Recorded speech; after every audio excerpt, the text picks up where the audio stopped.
Imagine a student who devoted his entire life, from his earliest years to his final breath, to a single task: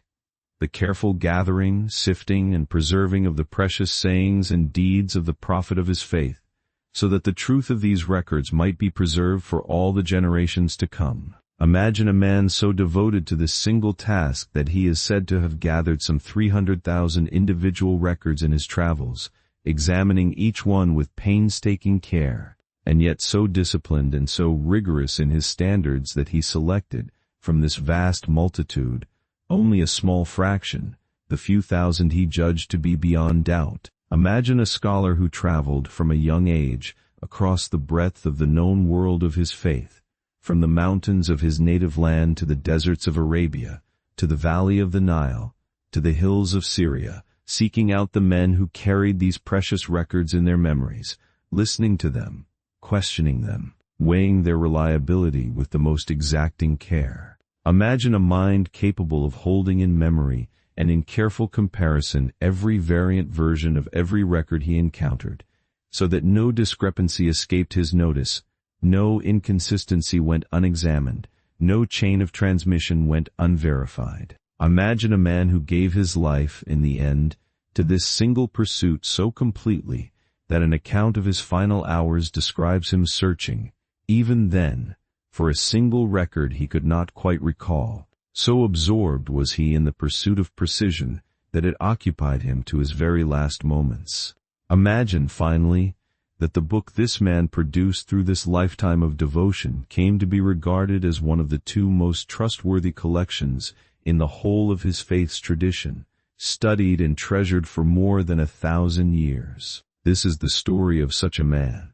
His name was Muslim ibn al-Hajjaj, and he is remembered as one of the greatest scholars of the traditions in the history of his faith, the compiler of a collection so carefully sifted, so rigorously verified, that it stands, to this day, alongside only one other as the most trusted record of the words and deeds of the Prophet. He was born more than 1,100 years ago, in the city of Nishapur, in the lands of what is now northeastern Iran, and he gave his whole life, from his earliest years to his final hour, to the single devoted task of preserving the truth. We will follow his whole life tonight, slowly and gently, from his birth in a learned and devout family, his early calling to the study of the traditions, his years of travel across the lands of his faith in pursuit of the precious records, his rigorous and exacting method of verification, his great labor of sifting 300,000 records down to the few thousand he trusted, his teaching of the students who would carry his work forward, and the quiet close of his single-minded and devoted life. It is a story about precision, about the discipline of careful verification, about the single-minded devotion of a whole life to one worthy task. And through it all runs a quiet question, gentle and enduring. What does it mean to give one's whole life, without distraction or division, to the careful preservation of what is true? So settle in, and let your mind grow calm. There is no hurry here. We have a long and peaceful journey ahead, through a distant world and a single remarkable life. You do not need to remember every name or every detail. You only need to rest, and to listen, and to let this old story carry you gently towards sleep. Wherever you are, however tired you feel, you are welcome here. Let the cares of the day grow quiet. And let us travel back together to a world that is more than 1,100 years old. Perhaps you have felt, in some quiet moment of your own, something of the satisfaction that filled this man's life, the quiet pleasure of getting something exactly right, of checking and rechecking a detail until it is beyond doubt, of caring enough about accuracy to do the patient and unglamorous work that precision requires. Most of us know something of this, the satisfaction of care taken, of work done thoroughly rather than hastily, of a small thing made certain rather than left in doubt. Muslim ibn al-Hajjaj gave his whole life to this, to the patient and exacting work of verification, the single-minded devotion to getting it right. There is a quiet steadiness as the night settles, in keeping company with such a mind, in resting in the company of one who cared, above all things, for the truth of small and precious details. So as we begin the long walk back through his life, carry no burden of effort. You are not being asked to study or to remember. You are being invited to rest, and to let an old and gentle story unfold at its own unhurried pace, the way the night itself unfolds, slowly and gently, toward the quiet of deep sleep. We will move softly, and there is nothing you need to do but listen, and let the calm of it settle over you like a blanket drawn up in the dark. To understand the man and his achievement, we must first understand the great task that occupied the scholars of his age: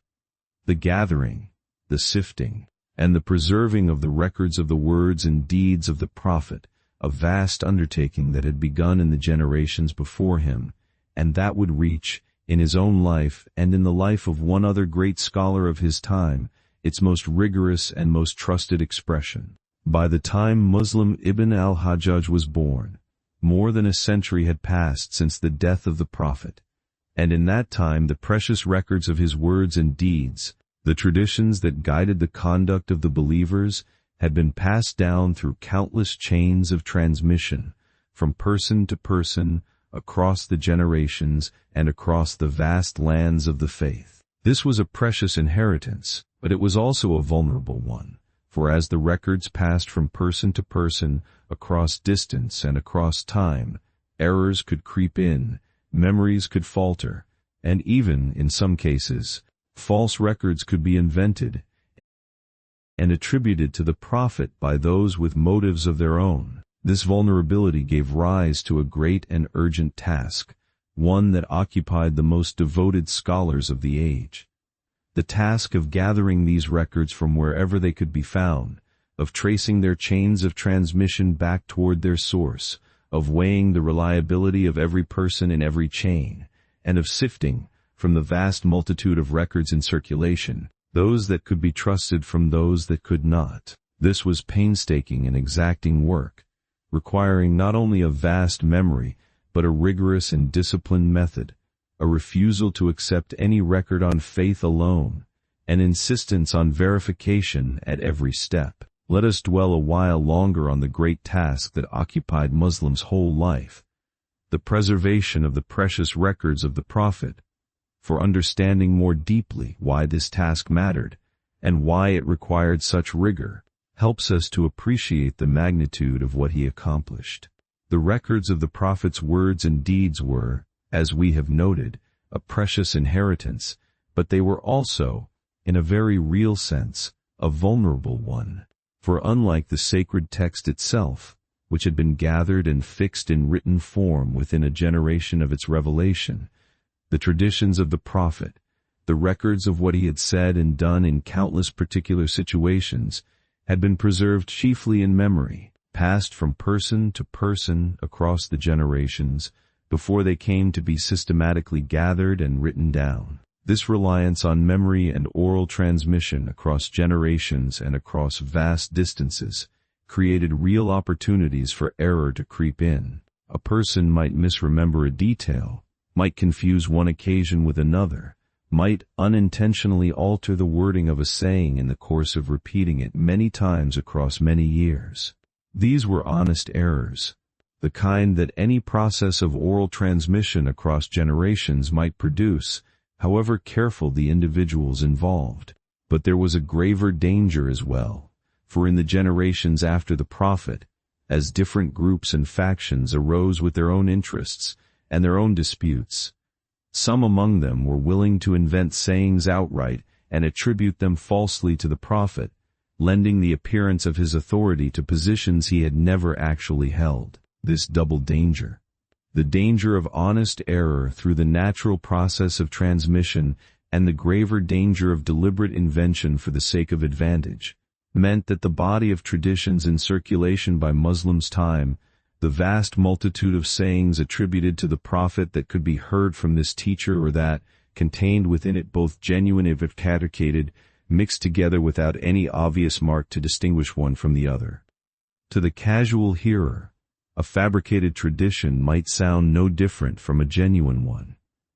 Only careful examination of its chain of transmission, the persons through whom it had supposedly passed, could begin to separate the trustworthy from the doubtful. This was the urgent problem that the great scholars of the traditions, Muslim among them, set themselves to solve. The careful, patient, person-by-person examination of the chains of transmission, the tracing of each reported saying back through every link to its claimed origin, and the rigorous assessment of whether each person in that chain was known to be honest, accurate in memory, and reliable in transmission. Only through this painstaking work could the trustworthy be separated from the doubtful, the precious genuine inheritance protected from the errors and inventions that had become entangled with it. We can see, then, why this task mattered so urgently, and why it demanded such rigor. For the records of the Prophet's words and deeds guided the very conduct and belief of the believers,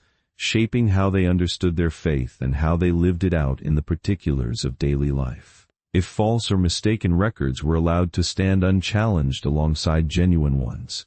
the guidance the believers relied upon would itself be corrupted, mixed with error and invention that might lead them astray, however unintentionally. The careful sifting of the traditions was not a dry academic exercise, but a matter of guarding the very foundations on which the believer's understanding and practice rested. So we may understand the urgency and the gravity of the task that Muslim and his fellow scholars of the traditions undertook,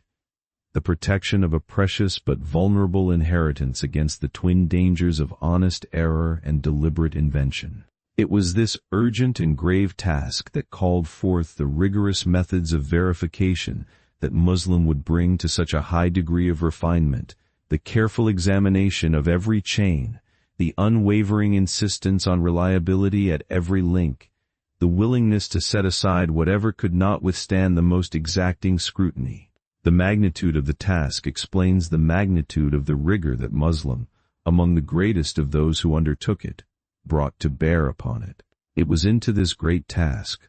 this urgent and exacting work of preservation, that Muslim ibn al-Hajjaj would give his whole life, becoming, alongside one other great scholar of his age, the most rigorous and most trusted of all who undertook it. This, then, was the task that shaped his life, and that he, in turn, would shape so profoundly.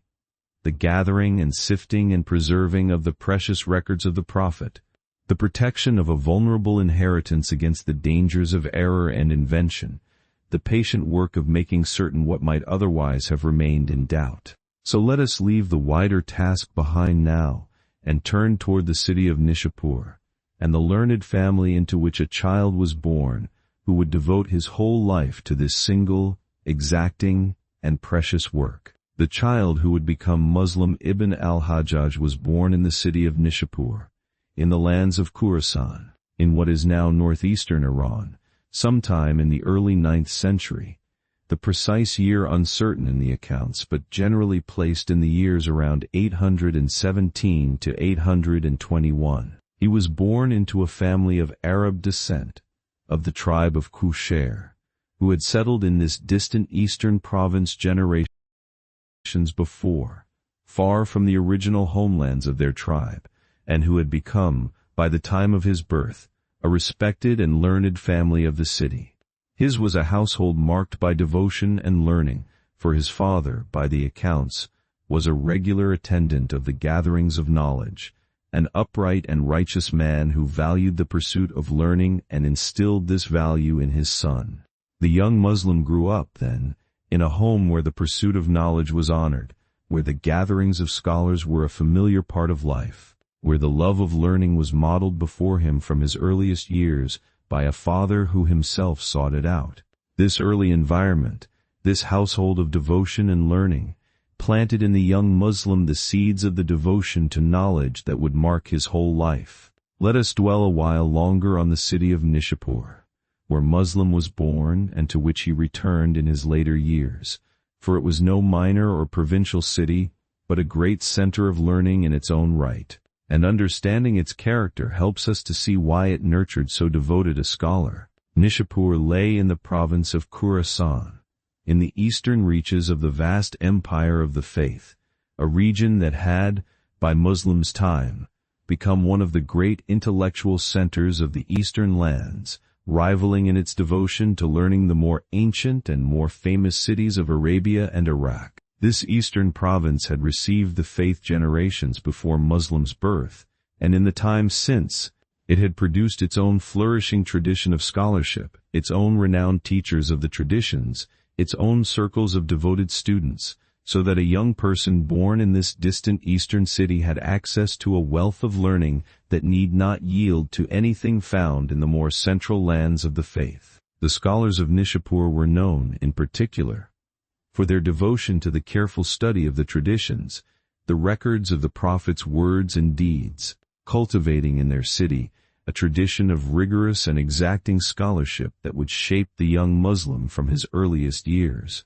It was not an accident that so devoted and so rigorous a scholar as Muslim should have come from this city, for Nishapur's own scholarly culture, its own tradition of careful and exacting study, provided the soil in which his particular gifts and his particular devotion could take root and grow. We have noted that Muslim's family had settled in this distant eastern province generations before his birth, members of the tribe of Kushair, who had made their home far from the original lands of their tribe. This settling of an Arab family in a distant eastern province reflects the great movements of peoples that the spread of the faith had set in motion, families carrying their heritage to new and distant lands, planting it there, and watching it take root in unfamiliar soil. By the time of Muslim's birth, his family had become, through the passage of generations, a respected and rooted part of the city's own scholarly community, no longer newcomers,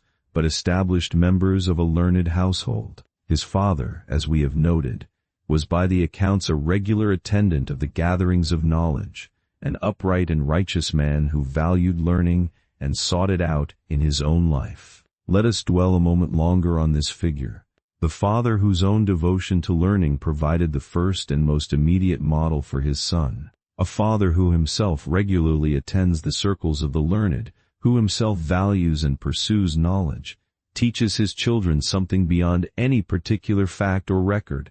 He teaches them, by his own example, that the pursuit of learning is a worthy and serious undertaking, deserving of a grown man's regular time and attention. This modeling, this quiet daily example of a father who valued learning enough to seek it out himself, likely did as much to shape the young Muslim's calling as any particular lesson he might have received. For children absorb, often more deeply than any explicit instruction, the patterns of value and attention that they see modeled in their own household, and a household in which the pursuit of knowledge was visibly honored,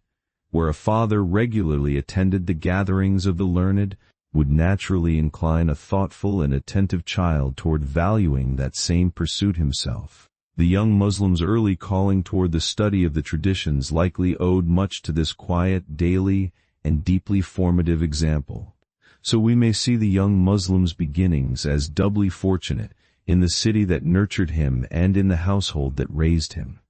A city, Nishapur, that had cultivated its own rich and rigorous tradition of scholarship in the study of the traditions, and a household, his own family, in which a righteous and learned father modeled, through his own regular and devoted attendance at the gatherings of knowledge, the very value that his son would come to embody so completely. The city and the household together prepared the ground in which the seeds of his single-minded devotion would take root and, in time, flourish into the great labor of his life. And the city itself, Nishapur, was a fitting place for such seeds to grow, for it was, in this age, one of the great centers of learning in the eastern lands of the faith, home to renowned scholars of the traditions, a city where the gathering and the study of the precious records of the Prophet flourished. The young Muslim growing up in this city, amid its renowned scholars and its flourishing study of the traditions,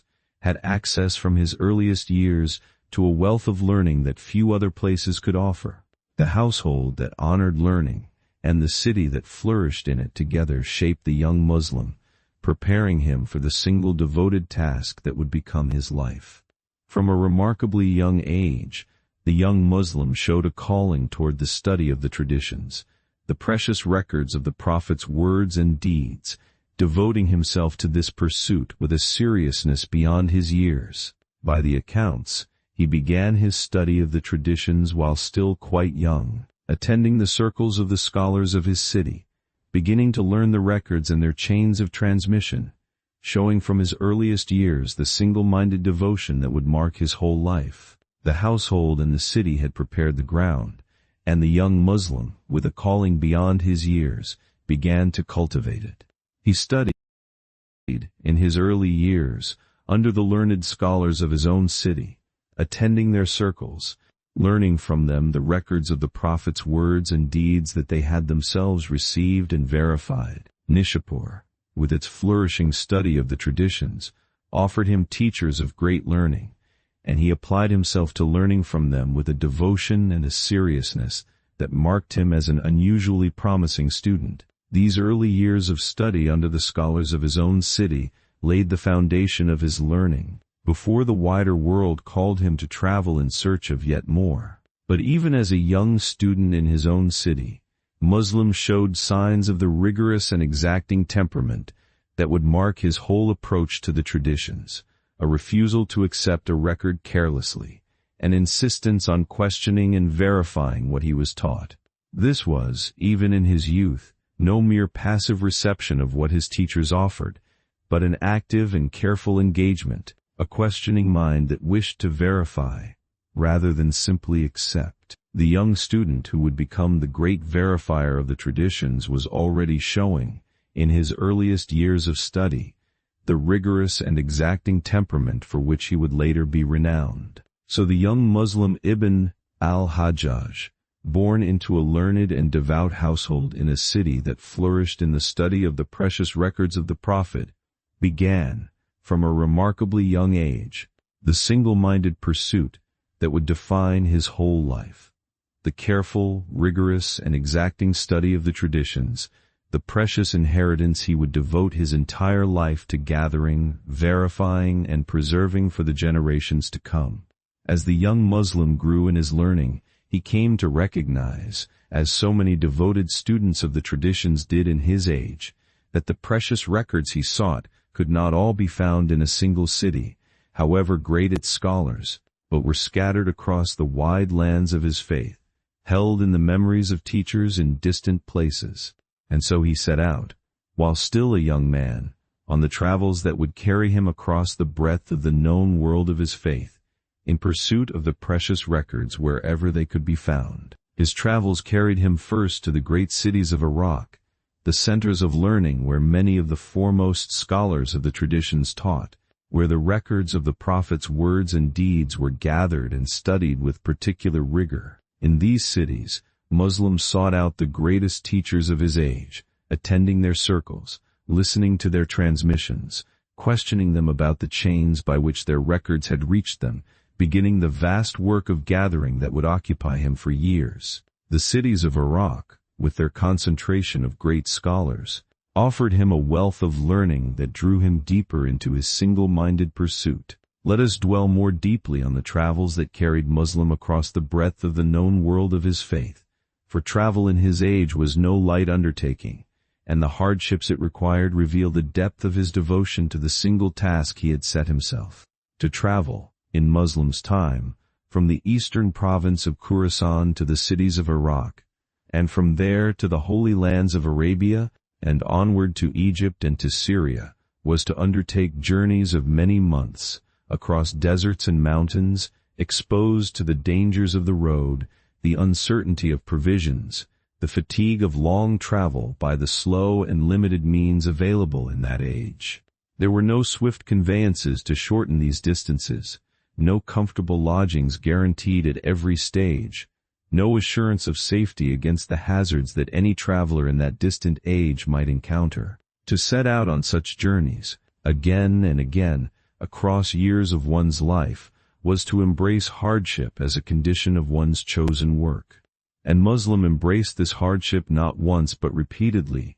journeying to multiple distant lands, not merely passing through but remaining long enough in each to seek out its scholars, attend their circles, and gather their records with the care his method demanded. This was not the hardship of a single arduous journey undertaken once and then set aside, but a sustained pattern of travel and labor extended across years, the hardship renewed again and again as each new destination called him onward in pursuit of records he had not yet gathered. The sustained character of this hardship, its repetition across years, rather than its occurrence in a single dramatic episode, reveals a depth of commitment that a single journey, however arduous, could not by itself demonstrate. We might ask what sustained Muslim through these repeated hardships, what kept him traveling onward year after year in pursuit of records that, however precious, remained scattered and difficult to gather. It was surely the depth of his conviction that this task mattered, that the precious inheritance of the traditions was worth this sustained sacrifice, that the precision he sought could not be achieved by remaining comfortably in one place, but required this patient, repeated, and often uncomfortable seeking out of the teachers and the records wherever they might be found. His conviction in the worth of his task sustained him through hardships that a lesser conviction could not have endured. Something worth pondering lies in this willingness to embrace sustained hardship for the sake of a worthy and exacting task, a willingness that stands in some contrast to a more comfortable approach that might have settled for whatever records could be conveniently gathered without the trouble of such extensive travel. Muslim might have remained in his own city, content with the teachers and the records available there, producing a collection of more modest scope, but achieved with far less personal hardship. Instead, he chose the harder path, the sustained travel across years and across vast distances, because his conviction in the worth of thoroughness outweighed his concern for his own comfort. This willingness to embrace hardship for the sake of thoroughness reflects a particular kind of integrity, one that refuses to let personal convenience compromise the quality of one's work. Muslim's rigorous standards, which we will examine more closely, did not apply only to the chains of transmission he scrutinized, but to his own conduct as a gatherer of records. His own willingness to do whatever the task required, however arduous, rather than settling for what convenience might offer. The same rigor that marked his examination of others' reliability marked also his own discipline in pursuing the records he needed, whatever hardship that pursuit demanded. So we may see, in Muslim's extensive and repeated travels, not merely a biographical detail, but a revealing window into the depth of his character, his willingness to embrace sustained hardship across years of his life for the sake of a task he judged worth the sacrifice. His travels were not the incidental backdrop to his great achievement, but an integral part of it, the patient and repeated labor through which he gathered the vast store of records from which his rigorous sifting would, in time, draw forth the trusted few. The hardship of the traveling life was itself a kind of discipline, a training of the will that prepared him for the equally demanding discipline of verification that would occupy his later years. Among the great scholars he sought out and studied under was one of the most renowned and respected jurists and traditionists of the age, a man revered for both his learning and his integrity, who had himself endured great hardship for his refusal to compromise his principles before the power of rulers. From this great scholar, Muslim learned not only records of the traditions, but something of the integrity and the rigor that should mark a true scholar, the refusal to compromise one's standards, the insistence on verification rather than convenient acceptance. The lessons of integrity he absorbed from this great teacher would mark his own work in the years to come. His travels carried him also to the holy lands of Arabia, to the cities that held a special place in the memory of his faith, where he sought out the scholars and the records that could be found nowhere else, deepening his study of the precious inheritance at its very source. And his travels carried him further still, to the lands of Egypt, along the great river that watered that ancient land, and to the hills of Syria. Gathering records and seeking teachers in each of these distant lands, his single pursuit carrying him across nearly the whole breadth of the known world of his faith. In each of these distant lands, Muslims sought out the teachers who held the precious records, attending their circles, listening with care, questioning with rigor, and recording what he learned, gathering, across all his travels, an immense store of records and an immense knowledge of the chains by which they had been transmitted. It is said that across all his travels and all his years of gathering, he came to possess some 300,000 individual records, an almost unimaginable multitude, the fruit of years of patient and exacting travel across the breadth of the world of his faith. Among the most significant relationships of Muslim's life was his connection to the other great scholar of his age who was undertaking, at the very same time, a strikingly similar labor of gathering and sifting the precious records of the Prophet. And this relationship deserves our deeper reflection, for it reveals much about the character of true scholarship and the possibility of mutual respect between two who pursue the same exacting goal. This other great scholar, somewhat older than Muslim, had likewise devoted his life to the rigorous gathering and sifting of the traditions, traveling widely, examining countless chains of transmission, and compiling, from his own vast labor, a collection of the traditions he judged to be beyond doubt. The two men, each engaged in this same exacting pursuit, each applying similarly rigorous standards to the same vast and scattered body of records, came to know one another, and by the accounts, Muslim held this older scholar in the deepest respect, regarding him as a teacher and a model for his own work. It would have been understandable, perhaps even natural, for two scholars engaged in such similar and exacting labor to regard one another as rivals, each perhaps tempted to regard his own collection as superior, his own standards as more rigorous, his own judgment as more reliable. Such rivalries are not uncommon among those who pursue similar and exacting goals, each perhaps anxious to establish the primacy of his own achievement. But this is not, by the accounts, the character of the relationship between these two great scholars. Rather, theirs was a relationship marked by mutual respect, by Muslim's evident admiration for his older contemporary, by a shared devotion to the same precious task that transcended any temptation toward rivalry. A quietly instructive lesson lives in this mutual respect,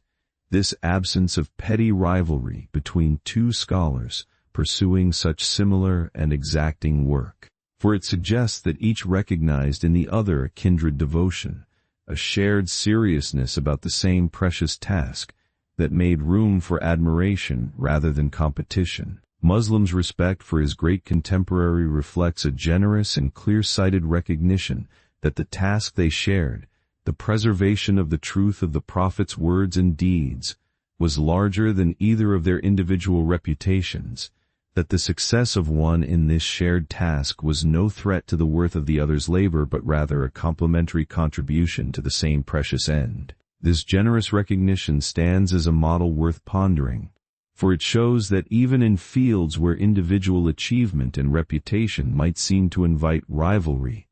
a deeper devotion to the shared purpose of the work can produce mutual respect rather than petty competition. Muslim and his great contemporary, each laboring with similar rigor toward a similar end, found in one another not rivals to be outdone but fellow laborers in the same precious task, each refining and strengthening the trustworthiness of the whole body of preserved tradition through their parallel and complementary efforts. And indeed, the two collections that emerged from their parallel labors came, in time, to be regarded together, the two most trusted records of the traditions in the whole of the faith, complementing rather than competing with one another, each strengthening the believer's confidence in records that both great scholars had independently verified through their own rigorous methods. When a single tradition was found to be confirmed by the careful and independent verification of both these great scholars, it was regarded as especially trustworthy, the agreement of two such rigorous and independent labors offering a confirmation that either alone, however careful, could not by itself provide. So we may see, in Muslim's relationship with his great contemporary, a model of mutual respect between fellow laborers in a shared and exacting task, an absence of petty rivalry born of a deeper devotion to the precious purpose that united their separate labors. Their parallel work, far from competing, came to strengthen and confirm one another, the two great collections together forming the most trusted record of the traditions that the believers of the faith would treasure for more than 1,000 years. The generous respect between these two great scholars stands as its own quiet lesson, a witness to the possibility of admiration, rather than rivalry among those who share a devotion to the same exacting and worthy purpose. So Muslim, through his years of travel across the breadth of the known world of his faith, from the cities of Iraq to the holy lands of Arabia, to Egypt and to Syria, gathered an immense store of the precious records of the Prophet's words and deeds, learning from the greatest scholars of his age, absorbing their lessons of rigor and integrity, and coming to possess, through this patient and exacting labor, the vast multitude of records from which he would, in time, sift the few thousand he judged to be beyond doubt. Out of his vast gathering of records, his 300,000 traditions collected across years of travel, Muslim undertook the great labor that would become his lasting legacy, the rigorous sifting of this multitude down to the small fraction he judged worthy of trust, and the careful organization of these trusted records into the collection that would come to be known as his Sahih, his book of authentic traditions. The method by which Muslim conducted this sifting was rigorous and exacting in the extreme, reflecting the seriousness with which he approached the task of preserving the truth. For each record he had gathered, he traced, with the greatest care, the chain of transmission by which it had reached him, examining each person in that chain, weighing their reliability, their reputation for honesty, their known capacity for accurate memory and transmission. A record was trusted only if every person in its chain met his rigorous standards of reliability. If any link in the chain was found wanting, the record could not be admitted among those he trusted, however appealing or however widely circulated it might be. This rigorous tracing and weighing of every chain of transmission was painstaking and exacting work, requiring not only a vast memory of the countless transmitters and their reputations, but an unwavering discipline, a refusal to be swayed by the popularity or the appeal of a record, an insistence on the soundness of its chain as the sole and sufficient standard. Muslim brought to this work a rigor that became renowned, a refusal to compromise his standards, an exacting care that examined every chain with the same unflinching scrutiny, however well known or however obscure the record in question might be. Let us dwell more deeply on the science that Muslim and his fellow scholars of the traditions practiced, the careful examination of transmitters, for it was a discipline of remarkable sophistication, requiring a particular combination of vast memory and exacting judgment that deserves our reflection. To assess whether a chain of transmission could be trusted, a scholar like Muslim needed, first, to know who each person in that chain actually was, to identify them precisely among the countless persons of similar names who might be confused with one another, for an error in identifying a transmitter could lead to a grave error in assessing the chain's reliability. This alone required a vast store of knowledge, the careful cataloging and memory of countless individuals, their names, their teachers, their students, their places and times of activity, sufficient to distinguish each precisely from others who might share a similar name or a similar place of origin. Beyond mere identification, the scholar needed to assess the character and the capability of each transmitter, weighing whether they were known for honesty or had ever been suspected of fabrication, whether their memory was known to be accurate and reliable or had been noted, by those who studied under them, to be prone to confusion or error, particularly in their later years when memory sometimes falters. This assessment of character and capability drew upon a whole tradition of accumulated judgment, the recorded observations of countless other scholars who had themselves studied under or alongside a given transmitter and had formed their own assessment of that person's reliability. And the scholar needed, further, to consider whether a given transmitter could plausibly have met and learned directly from the person they claimed to have learned from, examining whether their lives had genuinely overlapped, whether they were known to have been in the same place at a time when such direct transmission could plausibly have occurred. A chain that claimed a transmission between two persons who could not plausibly have met, whose lives did not overlap in time or place, revealed itself as unreliable regardless of how trustworthy each individual transmitter might otherwise have been judged to be. This was, then, a discipline that combined an almost encyclopedic memory of countless individual transmitters with an exacting and disciplined judgment about character, capability, and plausibility, applied consistently across the vast multitude of chains that a scholar like Muslim examined in the course of his great labor. It was not a mechanical or simple task but a sophisticated exercise of scholarly judgment, informed by a vast accumulated tradition of assessment, requiring years of study merely to acquire the foundational knowledge upon which sound judgment in any particular case could then be exercised. Muslim was renowned, among his contemporaries and across the centuries since, for his particular mastery of this sophisticated discipline, his capacity to bring to bear, upon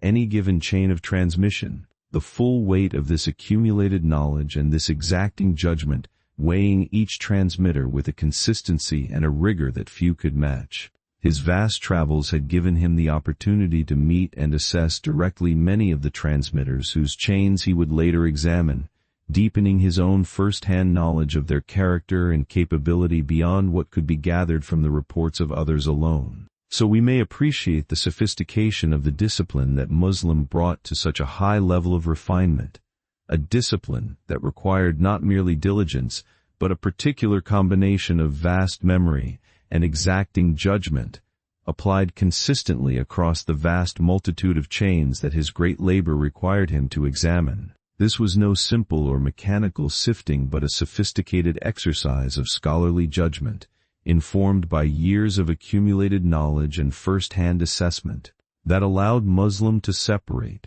with a rigor that has been admired across the centuries, the trustworthy from the doubtful among the vast inheritance of traditions that had come down to his age. A particularly distinctive feature of Muslim's method, one that set his work apart, and that has been praised by scholars across the centuries, was his meticulous attention to the variant chains by which a single record might have been transmitted. For often, by the accounts, a single saying or deed of the Prophet had been transmitted not through one chain alone, but through several different chains, each passing through different transmitters, and Muslim took great care to gather and to record every variant chain he could find for a given tradition, rather than recording only one and setting the others aside. This careful gathering of every variant chain allowed for a kind of cross-verification, for if the same record had reached him through several independent chains, each composed of reliable transmitters, this multiplied confirmation strengthened the confidence that could be placed in the record, while any discrepancy among the variant versions could be carefully noted and examined. Muslim's meticulous recording of these variant chains, one after another for a single tradition, was a distinctive feature of his method, reflecting his exacting concern not merely to record a tradition but to record, as fully as possible, the whole web of its transmission, so that nothing might escape careful examination. Let us return, and dwell more deeply, on the distinctive feature of Muslim's method that we noted earlier, his meticulous gathering and recording of every variant chain by which a single tradition had reached him. For this feature deserves fuller appreciation as one of the most significant contributions of his great collection. When a saying or a deed of the Prophet had been transmitted across the generations, it had often passed not through a single unbroken chain alone, but through several different chains, each beginning perhaps with a different companion of the Prophet who had witnessed the original occasion, and each passing thereafter through a different sequence of transmitters down to Muslim's own time. These different chains, converging upon the same underlying tradition, offered a kind of natural cross-verification, for if several independent chains, composed of different and unconnected transmitters, All converged upon essentially the same report. This convergence strengthened considerably the confidence that could be placed in the tradition's authenticity. A lesser scholar, content to establish merely that a tradition was trustworthy, might have recorded only the single strongest chain he could find for a given tradition, and set the others aside as unnecessary once the point of authenticity had been established. But Muslim took the more painstaking course, gathering and recording every variant chain he could find for a given tradition, one after another, allowing the careful reader to see for himself the full extent of the convergent transmission, the whole web of independent witness that supported the tradition in question. This painstaking thoroughness served a purpose beyond mere completeness, for the careful comparison of variant chains could reveal subtle discrepancies in the wording of a tradition as transmitted through different lines, discrepancies that might otherwise have gone unnoticed had only a single chain been recorded. By setting the variant transmissions side by side, Muslim made it possible for careful students of his collection, in his own time and across the centuries since, to examine these subtle variations themselves, to consider what they might reveal about the precise wording the Prophet had originally used, or about how that wording had subtly shifted across the generations of transmission. This careful preservation of variant wordings, rather than the silent harmonizing of different versions into a single smooth account, reflects a particular kind of intellectual honesty, a refusal to simplify or to paper over the genuine complexity of the transmission in the name of a tidier presentation. Muslim might have presented his readers with a single clean version of each tradition, sparing them the complexity of multiple variant chains and wordings. Instead, he preserved this complexity faithfully, trusting his readers, and the generations of scholars who would study his collection after him, to engage with the full and genuine record rather than a simplified substitute for it. The systematic notation he employed to mark the transition from one chain to the next, the single letter indicating where one variant transmission gave way to another within his discussion of a single tradition, reflects the same careful and exacting temperament, the insistence on clarity and precision even in how the physical structure of his written work conveyed the complexity it contained. This was not decoration but function, a tool that allowed the careful structure of his sifting and his comparison to be followed precisely by anyone who studied his collection with the same care he had brought to compiling it. So we may appreciate, more fully, this distinctive feature of Muslim's great collection, his meticulous gathering of every variant chain for each tradition he included, his careful and systematic notation of how these variants related to one another, his refusal to simplify the genuine complexity of the transmission for the sake of a tidier presentation. This thoroughness, this intellectual honesty in the face of complexity, is one of the features for which his collection has been particularly praised across the centuries, a mark of the same rigorous and exacting care that shaped every aspect of his lifelong labor of preservation. To indicate the place where one chain of transmission gave way to another for the same tradition, Muslim employed a particular notation in his written work, a single letter marking the point of transition from one chain to the next, allowing the careful reader to follow precisely how the variant chains had been gathered and arranged. This careful and systematic notation, this attention to the precise structure of the variant transmissions, reflected the same rigorous and exacting temperament that marked his whole method. The insistence on precision and clarity, even in the smallest details of how his great collection was set down. Through this rigorous method, applied with unwavering consistency across the vast multitude of records he had gathered, Muslim sifted his 300,000 traditions down to a far smaller number, by some accounts as few as 3,000 or 4,000 distinct traditions, even when the repetitions arising from variant chains are included in the count, that he judged to meet his exacting standard of trustworthiness. This was an extraordinary act of discipline and restraint, the willingness to set aside the overwhelming majority of what he had so painstakingly gathered, retaining only the small fraction that could withstand his rigorous scrutiny. A further feature of Muslim's great collection deserves our attention, for beyond the traditions themselves, He prefaced his work with a substantial introduction addressing the very science of the traditions, the methods and principles by which their authenticity should be assessed. And this introduction reveals a further dimension of his contribution, his concern not merely to apply rigorous standards but to articulate them clearly for those who would come after him. There is a further aspect of Muslim's achievement worth our reflection: the particular organizational choices he made in arranging his great collection. For these choices, like every other feature of his work, reflect the same careful and purposeful attention that marked his whole approach to the preservation of the traditions. Muslim arranged his collection by subject, gathering together the traditions relevant to a given topic of belief or practice, so that a reader seeking guidance on a particular matter could find the relevant traditions gathered in one place rather than scattered without organization throughout the work. This arrangement by subject, rather than, say, by the name of the original transmitter or by some other organizing principle, reflects a concern for the practical usability of the collection, an awareness that a work intended to guide the conduct and belief of the believers should be arranged in a way that served this practical purpose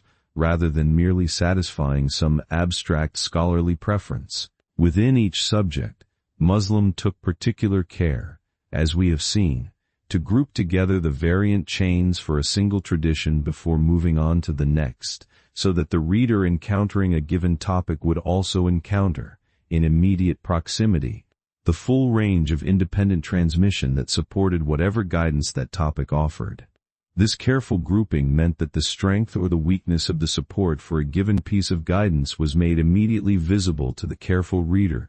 who did not need to search elsewhere in the collection to assess how thoroughly a given matter had been attested. This organizational care reflects a further dimension of the same rigor that marked Muslim's examination of individual chains, an extension of his exacting standards from the content of what he included to the very structure by which that content was presented to his readers. A collection arranged carelessly, however rigorously each individual tradition had been verified, would still fail its readers if it did not present its carefully verified content in a form that made that verification, and its strength or weakness on any given point, readily apparent and usable. We might note, too,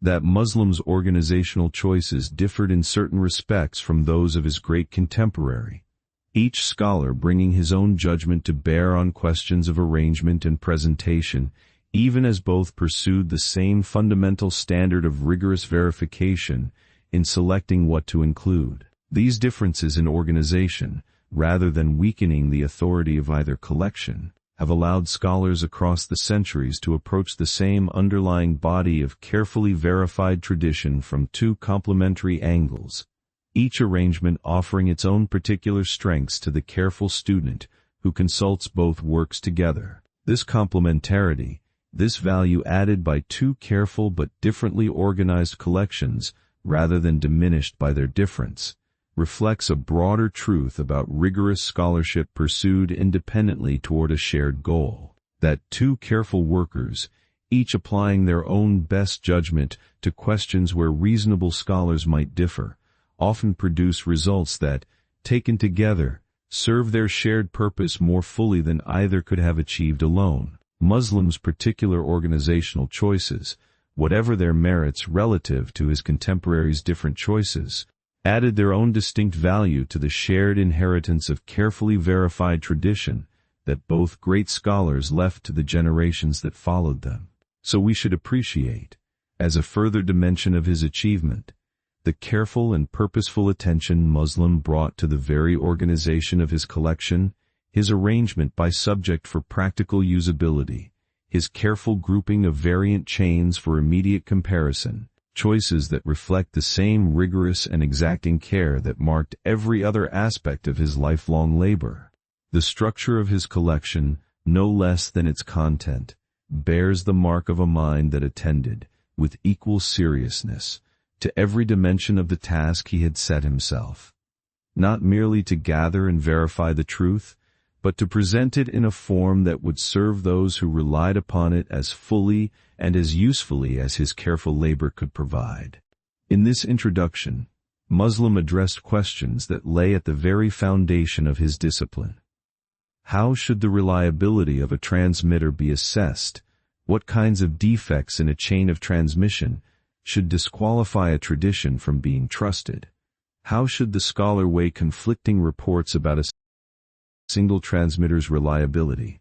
What principles should guide the careful work of sifting the trustworthy from the doubtful? These were not merely practical questions to be answered case by case, but foundational questions about the very science of assessing the traditions, questions that Muslim addressed explicitly, setting out his reasoning for the careful reader to examine and, if warranted, to dispute. This willingness to articulate his principles explicitly, rather than simply applying them silently throughout his collection and leaving the reader to infer his method as best they could, reflects a particular kind of intellectual generosity and a particular confidence in the soundness of his own reasoning. Muslim did not merely present his conclusions, the few thousand traditions he had judged trustworthy, but exposed the very reasoning by which he had reached those conclusions, inviting the scrutiny of other scholars, making his method available for examination, refinement,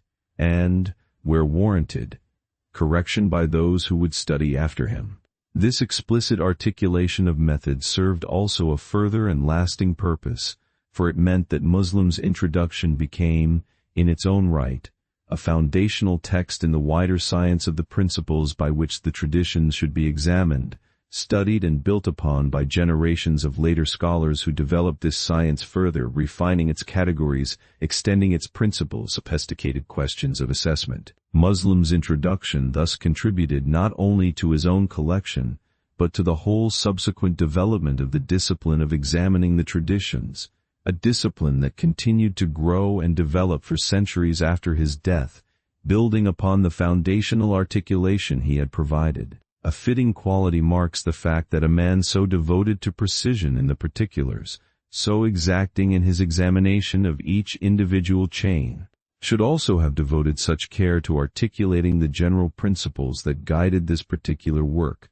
For the two levels of precision, the particular and the general, reinforce and require one another. A scholar who applies rigorous standards without ever articulating what those standards are leaves his successors with only his conclusions and not his method, unable to extend or to refine an approach they cannot fully see. Muslim's willingness to make his method explicit ensured that his rigor could be inherited, studied, and developed by those who came after, rather than remaining locked within the particular judgments of his own great collection. We might reflect on the value of this kind of explicit articulation in any field where careful judgment is required, the value of not merely reaching sound conclusions, but explaining clearly the reasoning by which one reached them, so that others might learn the method itself rather than merely receiving its results. Muslim's introduction stands as a model of this kind of intellectual generosity, the willingness to expose one's own reasoning to the scrutiny and the development of others, trusting that the discipline as a whole would be strengthened by this openness even if particular judgments might, in time, be refined or revised by later scholars. So we may recognize, in Muslim's introduction to his great collection, a further and significant contribution beyond the traditions he so carefully sifted, his explicit articulation of the principles and methods by which the traditions should be assessed, a contribution that helped to establish the wider discipline of examining the traditions as a science in its own right, studied and developed across the centuries by those who built upon the foundation he had laid. His rigor extended beyond the particular judgments of his collection to the very principles that guided those judgments, a further dimension of the single-minded devotion to precision that marked his whole life's work. A remarkable quality marks this act of restraint, this willingness to discard so much of what had cost so many years of travel and labor to gather, for the sake of preserving only what was beyond doubt. Many a scholar, having gathered so vast a store through such arduous labor, might have been tempted to include more of it, to let the sheer scale of the gathering speak for itself. Muslim resisted this temptation entirely, holding to his rigorous standard without compromise, willing to set aside the vast majority of his gathered records rather than relax, even slightly, the exacting care with which he had resolved to preserve the truth. After his years of travel and his great labor of gathering and sifting, Muslim returned, in time, to his native city of Nishapur, where he settled and took up the teaching of the students who gathered to learn from him the precious collection he had so carefully assembled. His circle of students became one of the notable centers of learning in his city, drawing those who wished to receive, directly from the great compiler himself, the carefully verified traditions he had devoted his life to preserving. Let us dwell more deeply on the extraordinary act of restraint that we noted earlier. Muslim's willingness to set aside the overwhelming majority of the 300,000 records he had so painstakingly gathered, retaining only the small fraction that could withstand his rigorous scrutiny. For this act of discipline deserves fuller reflection as perhaps the most remarkable feature of his entire achievement. Consider for a moment the scale of what this restraint required. Muslim had spent years of his life, across journeys of great hardship to distant lands, gathering this vast multitude of records, each one representing some portion of his time, his attention, his careful listening to a teacher who held it in memory. To gather 300,000 such records was itself a labor that few could match,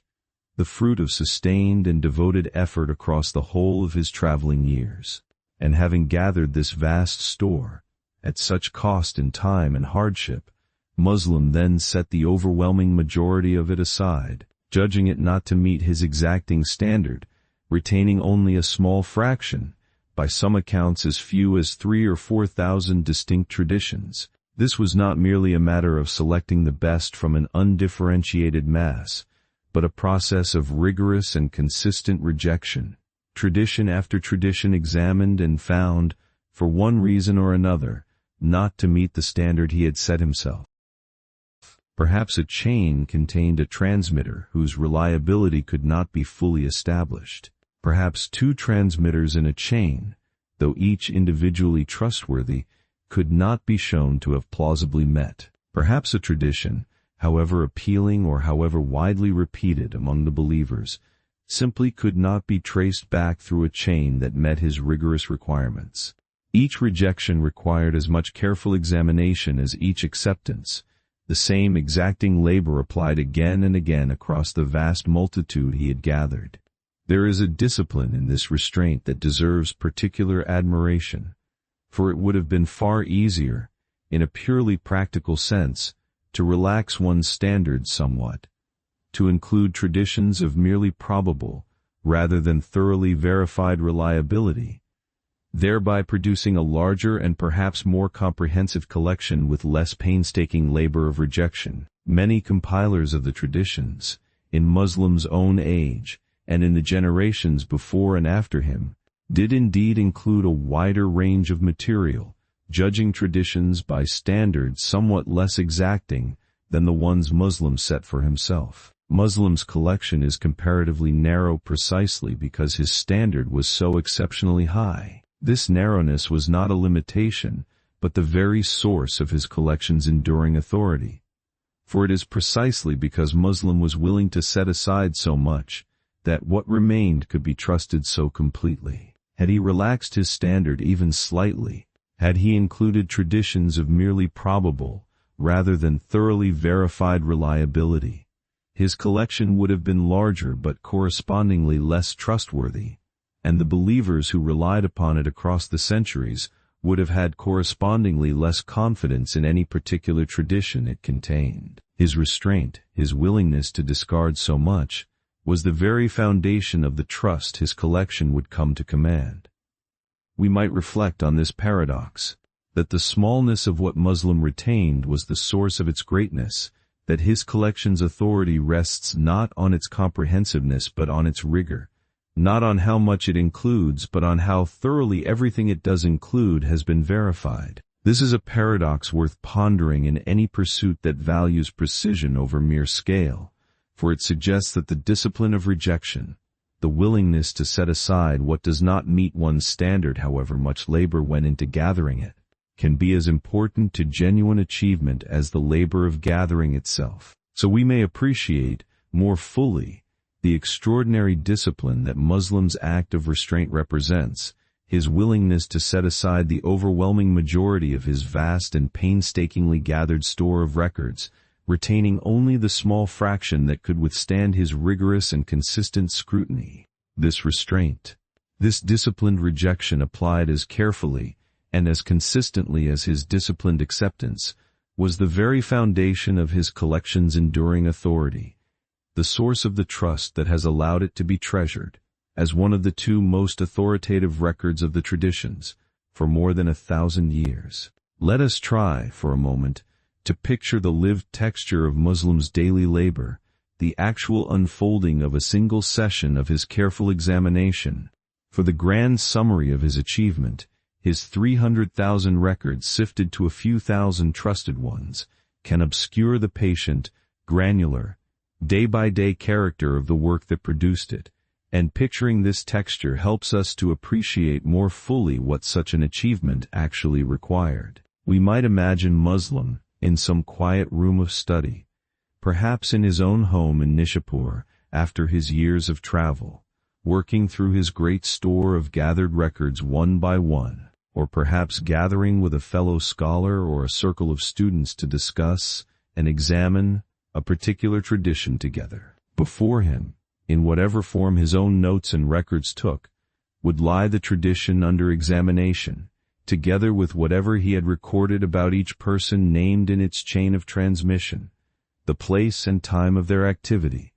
the reputation for reliability or for occasional confusion that other scholars had attributed to them. He would consider, first,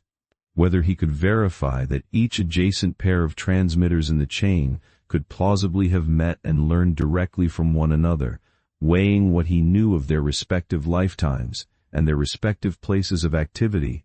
a question that might require him to consult his memory of countless other biographical details he had gathered across his years of travel and study. He would consider, next, what was known of each transmitter's individual reliability, whether they had ever been suspected of error or, in the gravest cases, of outright fabrication, weighing the testimony of other scholars who had themselves studied under or alongside this same transmitter. If the tradition in question had reached him through more than one chain, as so many of the traditions he examined had, he would set these variant chains beside one another, comparing not only their respective transmitters but the precise wording each chain conveyed, noting whether the different chains agreed exactly or whether some subtle variation in wording distinguished one from another, a variation that might itself need to be carefully recorded rather than silently resolved in favor of whichever version seemed,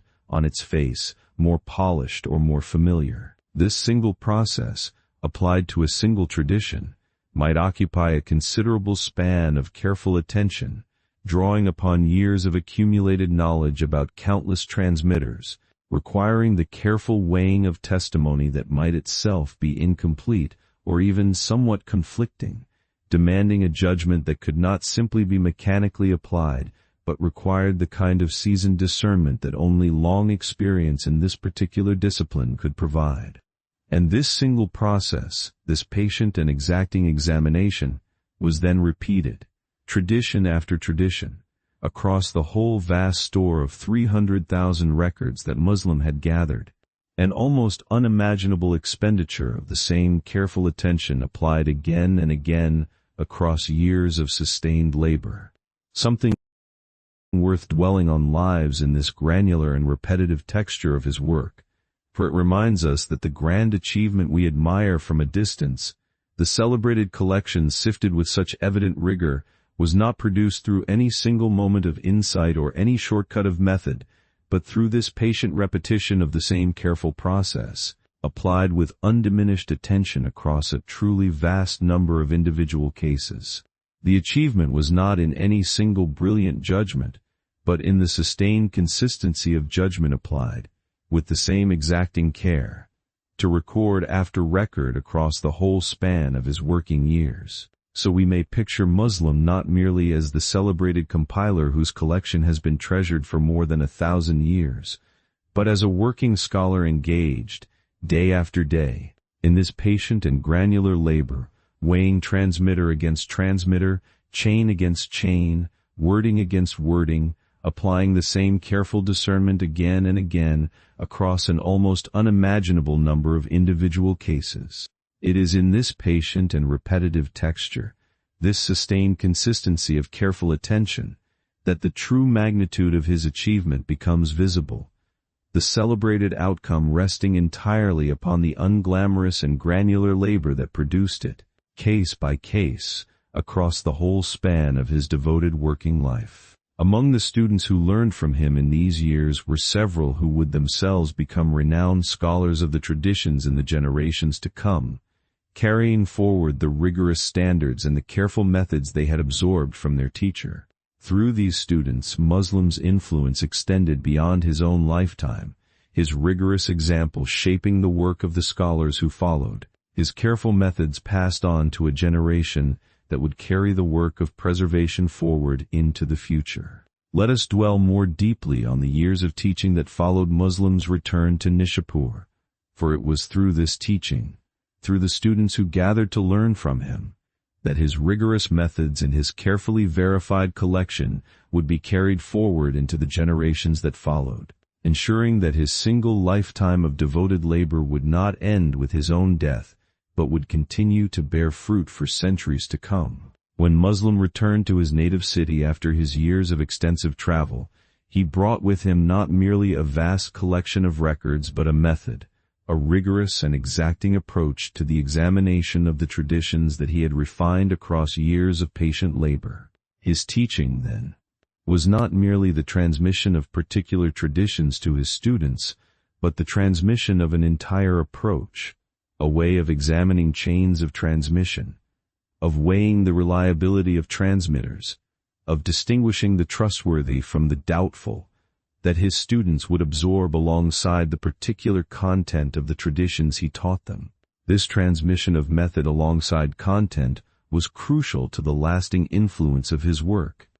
For a student who received only the particular traditions Muslim had verified, without absorbing the rigorous method by which he had verified them, would possess a valuable but ultimately static inheritance, unable to extend the work of careful verification to new questions or new records that might arise after Muslim's own death. But a student who absorbed the method itself, the careful and exacting approach to examining chains and weighing transmitters, could carry this living discipline forward, applying it to new questions across the generations, extending and refining the science of examining the traditions long after its great early masters had passed away. Among the students who gathered to learn from Muslim in these years were several who would themselves become renowned and respected scholars of the traditions, carrying forward both his particular collection and his rigorous method into their own subsequent careers and their own subsequent teaching. These students, having absorbed directly from their teacher the exacting standards he had developed across his own years of travel and labor, became, in their turn, transmitters not merely of particular records, but of an entire approach to the careful preservation of the truth, an approach that would continue to be refined and extended across the generations that followed. A deeply valuable quality marks this kind of teaching, this transmission not merely of conclusions but of method, for it ensures that a discipline does not remain frozen at the particular point its founders reached, but continues to grow, applying the same rigorous principles to new questions, new records, new circumstances that the founders themselves could not have anticipated. Muslim's teaching, in this sense, was not merely the final stage of his own personal labor, but the planting of seeds that would continue to grow long after his own particular contribution had been completed, a living discipline, rather than a fixed and finished body of conclusions. We might reflect on the responsibility this places upon any teacher who has developed, through long and patient labor, a rigorous method for approaching some worthy task, the responsibility to transmit not merely the fruits of that method, but the method itself, so that those who come after might continue to apply it to questions the teacher could not foresee. Muslim fulfilled this responsibility through his years of teaching in Nishapur. ensuring that his rigorous approach to the examination of the traditions would not die with him, but would continue to live and to develop in the work of the students who carried it forward. So we may appreciate, more fully, the significance of Muslim's years of teaching after his return to Nishapur, the way these years ensured that his single lifetime of devoted labor would extend its influence far beyond his own particular collection, planting in his students not merely the fruits of his work but the rigorous method by which those fruits had been achieved. Through these students, his careful and exacting approach to the preservation of the truth continued to develop and to flourish across the generations that followed, a living testament to the value of teaching that transmits method alongside content, discipline alongside conclusion. Muslim was remembered by those who knew him, not only for his vast learning and his rigorous method, but for a character marked by quiet piety, deep devotion, and an almost singular focus on his one great task. By the accounts, he was a man of righteous and devout conduct, careful in his religious observance, modest in his bearing, entirely absorbed in the pursuit of the traditions to which he had given his life. He was not a man of many pursuits or divided attentions, but a man whose whole life had narrowed, through devotion rather than through any lack of capacity, to this single precious task. Let us dwell more deeply on the character that Muslim was remembered to have possessed, the quiet piety and the singular focus that marked his whole bearing. For this character was not incidental to his great achievement, but was, in important ways, its very precondition, the personal foundation on which his rigorous and exacting labor was built. We have noted that Muslim was remembered as a man of righteous and devout conduct, careful in his religious observance, modest in his bearing, entirely absorbed in the pursuit of the traditions to which he had given his life. Let us consider what kind of inner life such a character implies, what disposition of soul makes possible this combination of devotion, modesty, and singular absorption in one demanding pursuit across the whole of a life. A person capable of sustaining, across decades, the rigorous and exacting standard that Muslim's work required, the willingness to travel in hardship, to examine countless chains with unflinching scrutiny, to set aside the overwhelming majority of what he had so painstakingly gathered, must possess a particular steadiness of purpose,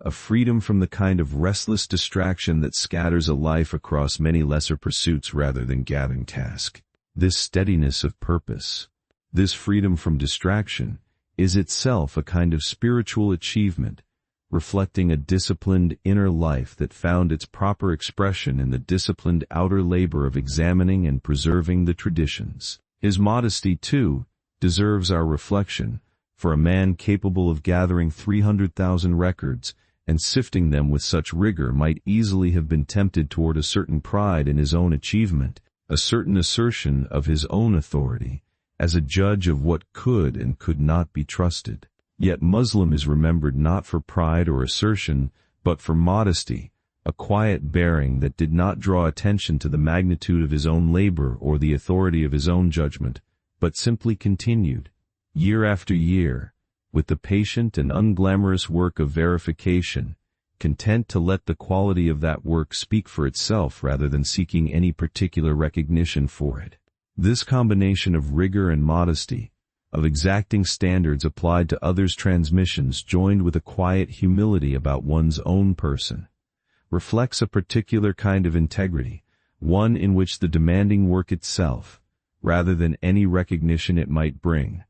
provides its own sufficient reward. Muslim's devotion to the traditions was not, by the accounts, a vehicle for personal advancement or recognition, but a genuine devotion to the precious task itself, pursued with the same careful rigor and the same quiet modesty across the whole of his working life. Something worth pondering lies in this union of rigor and modesty, for we might easily imagine that a person capable of such exacting and demanding standards would also be marked by a certain harshness, a certain pride in the severity of his own judgment. But Muslim's character,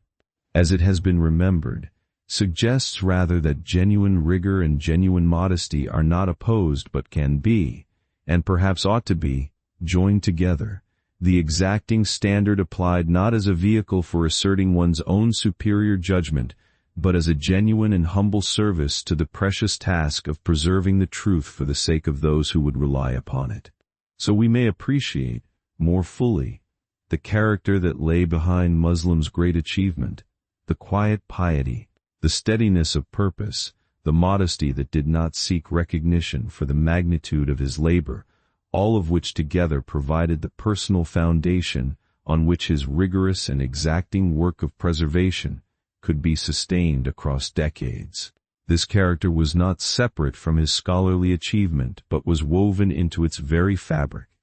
the disciplined inner life finding its natural expression in the disciplined outer labor, the modest bearing allowing the demanding work itself to provide its own sufficient and quiet satisfaction. A quietly instructive lesson lives in this singular focus, this narrowing of a whole life to one devoted task, for it reflects a kind of wholeness and integrity of purpose that gathered up all of Muslim's gifts, his vast memory, his rigorous discipline, his tireless capacity for travel and labor, and directed them all toward a single end, the preservation of the truth of the Prophet's words and deeds for the generations to come. His life was not scattered across many pursuits but gathered into one, and this gathering, this singular devotion, was itself a kind of achievement, a wholeness of purpose that is rare and worth admiring. And so, by the accounts, Muslim lived out his years in this single devoted pursuit, teaching his students, refining and transmitting his great collection, until at last, around the year 875, after some 55 years of life, he died in a place near his native Nishapur. We will not invent the scene of his passing, nor adorn it with marvels, for the simple facts, as the accounts relate them, are themselves quietly remarkable. It is said that in a gathering of scholars not long before his death, a single tradition was mentioned that he could not immediately recall, and that he was so troubled by this small gap in his vast and careful memory that he returned home and searched diligently for it among his records, so absorbed in this single pursuit of precision that it occupied him nearly to his final hour. A deeply moving quality fills this account, however we receive its particulars, for it captures, in a single small image, the whole character of the man. A scholar so devoted to precision, so unwilling to leave even a single small uncertainty unresolved, that the pursuit of one missing detail occupied him at the very end of a life already filled with such pursuits. It is a fitting final image of a life devoted, from its earliest years to its last hours, to the single task of getting it right, of leaving nothing to doubt that could be made certain through patient and careful labor. Let us dwell more deeply on the account of Muslim's final hours, the small and quietly remarkable story of the missing tradition that, by the accounts, occupied him almost to his very last moments. For this account, whatever its precise particulars, captures something essential about the whole shape of his devoted life and deserves our fuller reflection. We have noted that, by the accounts, Muslim attended a gathering of scholars not long before his death, a gathering devoted to the review and discussion of the traditions, in which a particular tradition was mentioned that he could not, in that moment, immediately recall or place with the precision his own exacting standards demanded. This was, on its face, a small thing, a single momentary gap in an otherwise vast and carefully cultivated memory, the kind of small lapse that any person, however learned, might experience from time to time without particular consequence. But for Muslim, by the accounts, this small gap was not a matter to be shrugged off or set aside until convenient, but a matter requiring immediate and careful attention, and so he returned to his home and began, then and there, to search diligently among his own records for the tradition he could not quite place, so absorbed in this single pursuit of precision that, by some accounts, it occupied him until his very last hours. Whatever the precise historical details of this account, and the accounts of such final moments are not always free from later embellishment, The story has been preserved and treasured across the centuries precisely because it captures, in a single vivid image, the essential character of the man. For consider what this story reveals, if we receive it as the tradition has preserved it. A scholar who, even at the very end of a life already filled with the patient and exacting labor of verification, could not rest easy with even a single small uncertainty left unresolved, who treated a momentary gap in his own vast memory not as a forgivable lapse but as an unfinished task demanding immediate attention. This was not a man who,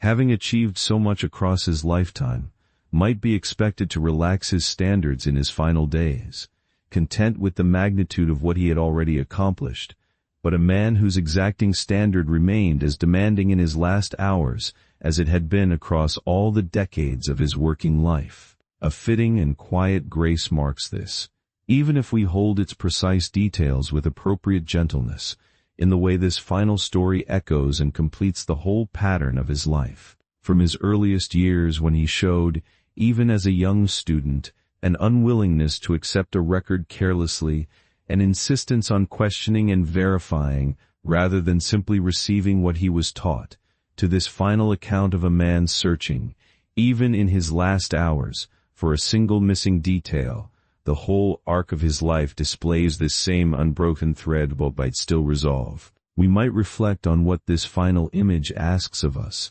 not as a literal instruction to search anxiously for every small gap in our own knowledge, but as a quiet witness to the value of sustained and undiminished care,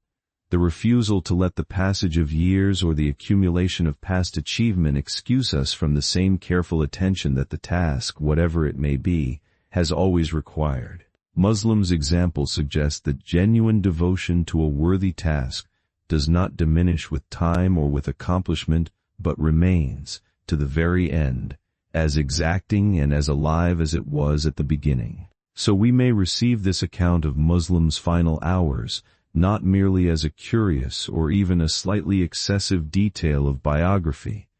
but as the fitting and quietly moving completion of a life devoted, from its earliest years to its last moments, to the single unbroken pursuit of precision in the preservation of the truth. Whatever embellishment the passage of centuries may have added to this particular account, it preserves and conveys something true about the whole shape of the man,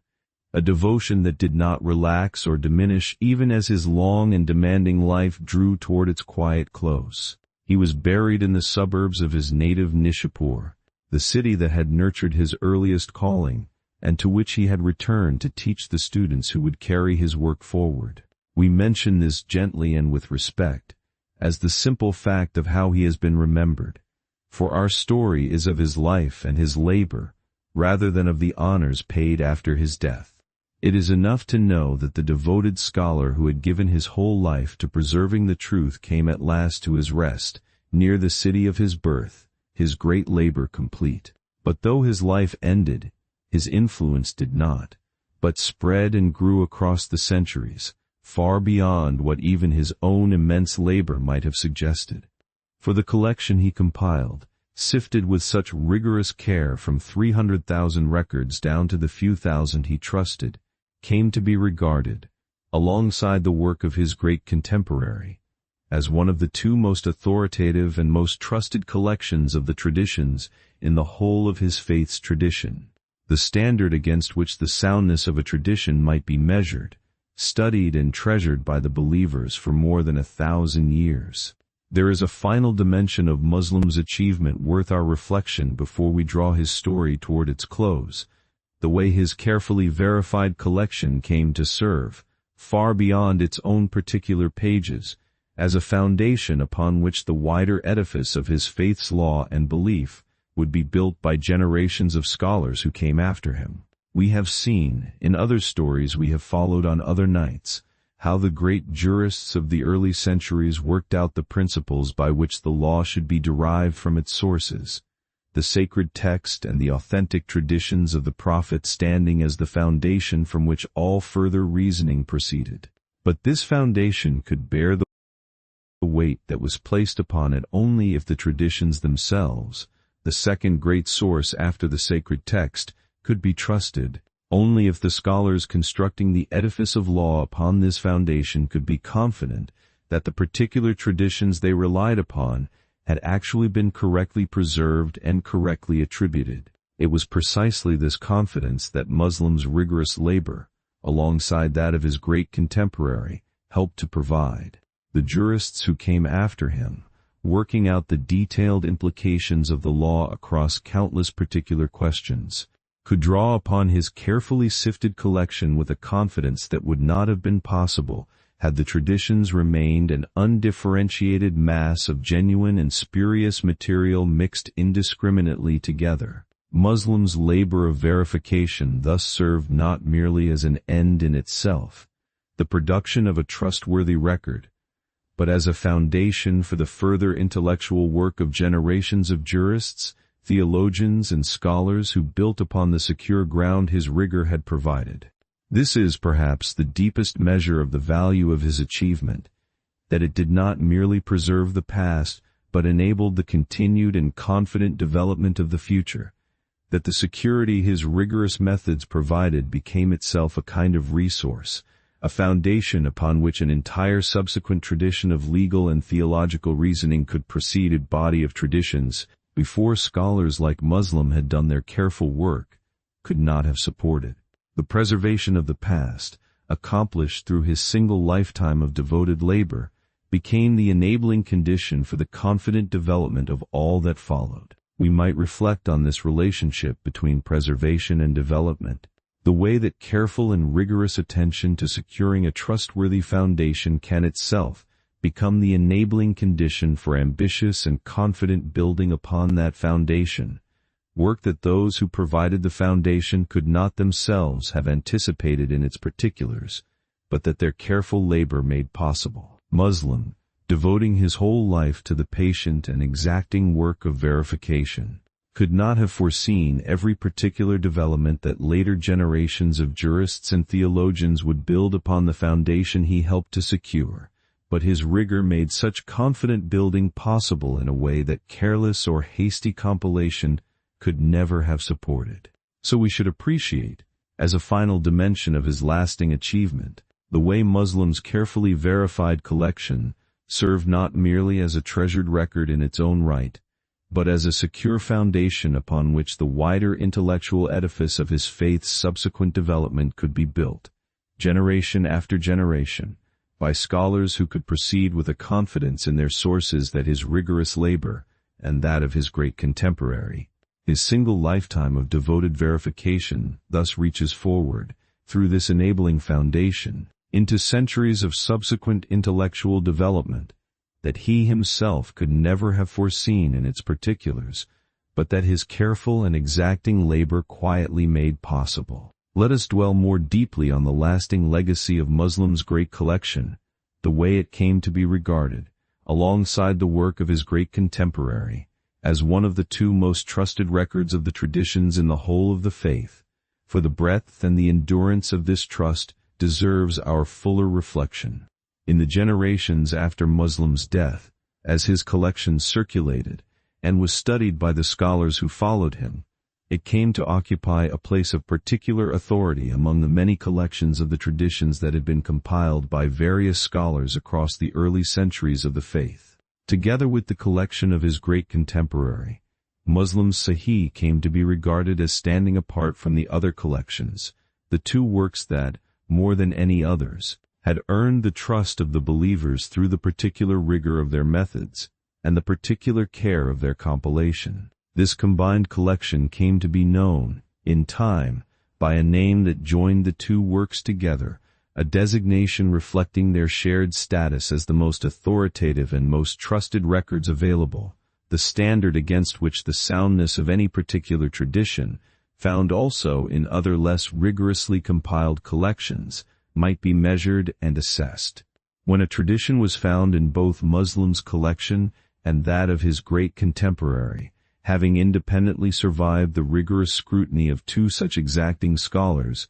it was regarded as especially trustworthy, the convergence of their separate and independent labors offering a confirmation that few other traditions, found in only one collection or in neither, could claim. This elevated status was not granted by any official decree or institutional pronouncement but emerged, gradually and organically, through the considered judgment of generations of scholars who studied both collections, examined their methods, tested their conclusions against further scholarship, and found, across this sustained scrutiny extending across centuries, that the rigor Muslim and his contemporary had brought to their original labor withstood this ongoing examination remarkably well. The trust these two collections have earned is not the trust of unquestioning acceptance, but the trust that emerges only when rigorous original work continues to withstand centuries of further rigorous examination by those who came after.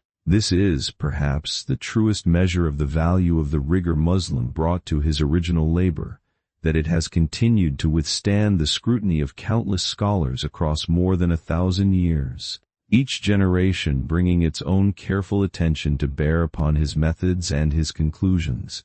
and each generation finding, in the overwhelming main, that his careful work continues to merit the trust it was accorded by those who studied it before. A lesser rigor, a more hastily or more carelessly compiled collection, could not have withstood this sustained and ongoing scrutiny across so many centuries. It is precisely because Muslim's original standards were so exceptionally high that his collection has continued to earn this trust across so long a span of time. We might reflect on what this sustained endurance suggests about the nature of genuine and lasting achievement, that work produced with sufficient rigor and sufficient care can continue to bear the weight of examination across centuries, while work produced more hastily or more carelessly, however impressive it might appear in its own moment, tends to lose its standing as later and more careful scrutiny exposes its weaknesses. Muslim's collection has passed this test of time precisely because the rigor he brought to its original compilation anticipated, in a sense, the rigorous scrutiny that later generations would continue to bring to bear upon it. So we may appreciate, more fully, the breadth and the particular character of the trust that Muslim's great collection has earned across more than 1,000 years, a trust grounded not in any official pronouncement, but in the sustained and considered judgment of generation of scholars who have examined his methods and his conclusions and found them, across this long span of careful and continuing scrutiny, to merit the confidence that the believers of his faith have placed in his work. This enduring trust is the truest measure of the value of the rigor he brought to his single lifetime of devoted labor, a rigor sufficient to withstand the most careful examination across more than 1,000 years. And here we begin to see the deepest meaning of his life, the thing that makes it endure beyond all the particulars of his story. His life was, above all, a witness to the value of patient and rigorous precision, the willingness to do the unglamorous and exacting work of verification, so that what is passed on to others might be trusted rather than merely believed. He gathered an immense multitude, examined it with unwavering rigor, and preserved, in the end, only what could withstand the most careful scrutiny, refusing to let the scale of his labor tempt him into compromising its standard. His life was a witness to the dignity of this kind of care, the quiet and exacting labor that asks for no praise beyond the trust that its results deserve. There is a more difficult dimension of Muslim's chosen path that deserves our honest reflection, for the rigorous standard he set for himself, however admirable in retrospect, must also have carried, in his own lifetime, a certain cost, a certain isolation that the comfortable distance of centuries can make easy for us to overlook. To hold oneself, consistently and without exception, to a standard higher than that which many around oneself are willing to accept, is to risk a particular kind of loneliness, the loneliness of the person who cannot simply go along with what is convenient or what is widely accepted but must, again and again, insist on a more exacting test that others may find unnecessary or even, at times, faintly accusatory. Muslims' rigorous standards, applied consistently to the work of countless other transmitters, and even, implicitly, to the looser standards that other compilers of the traditions were willing to accept, must have set him apart, in certain respects, from a wider community that did not always share his particular exactness. We do not have, in the accounts that have survived, extensive testimony of how this isolation, if it existed, may have felt to Muslim himself, for the accounts of his life that have come down to us are concerned chiefly with his achievements and his methods, rather than with whatever private cost those achievements may have exacted from him. But we may reasonably suppose that a man who set himself apart, again and again, by the consistency of his exacting standard, who was willing to set aside traditions that others found acceptable, who insisted on a rigor that not all his contemporaries shared, must have known something of the particular solitude that belongs to anyone who holds firmly to a standard the surrounding community does not uniformly share. This supposition, however speculative, is worth holding alongside the more celebratory account of his achievement, for it reminds us that rigor of this kind is rarely costless, that the willingness to hold oneself to an exacting standard often requires also a willingness to bear a certain distance from those who do not, or cannot, hold themselves to the same standard. Muslim's achievement, viewed only in its eventual triumph, its collection treasured for more than 1,000 years, can obscure the more solitary and more difficult texture of the years in which that achievement was actually being produced, years in which the eventual vindication of his rigor could not yet have been known or assumed. There is a quiet courage in holding to a standard before that standard has been vindicated by the judgment of later centuries, a courage that differs from the more comfortable confidence we might feel in retrospect, knowing as we now do that Muslim's rigor would eventually be recognized and treasured. In his own lifetime, Muslim could not have known with certainty that his particular exactness would be vindicated rather than merely regarded as an idiosyncratic excess of caution.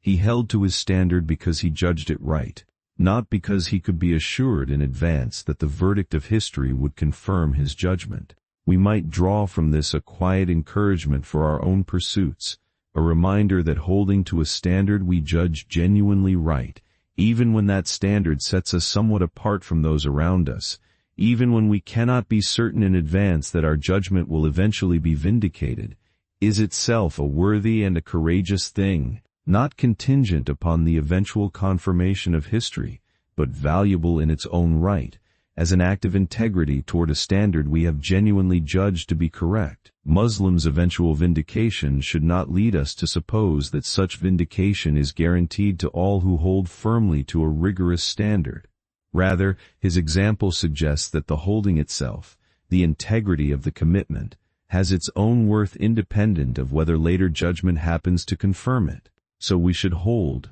alongside our admiration for Muslim's eventual and lasting achievement, an honest recognition of whatever quiet cost and whatever quiet courage his rigorous path may have required of him in his own lifetime, before the verdict of later centuries had yet confirmed the wisdom of his exacting standard. This more difficult dimension of his story does not diminish the achievement but deepens our appreciation of it,